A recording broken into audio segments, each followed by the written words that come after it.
powerful when you give people the ability to write their own code and consider their own modules. And one colleague of mine, when I was describing this to him, he's like, so you saying that I could sign Bitcoin transactions with it? And I'm like, well, I don't go in for that sort of thing, but I mean, I guess if you took the watch apart and plug it into USB, like it has a microcontroller that can do things, like maybe it could sign Bitcoin transactions.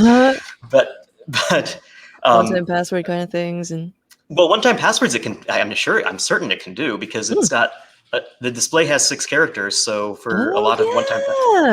But yeah, it's got 6 characters on the bottom. It's got a number on the top right that can handle numbers from 0 to 39, and then in the middle, it's got 2 letters. So I could imagine GO for Google, a countdown from 30 seconds, and your 6-character one-time password at the bottom. That seems not impossible to me.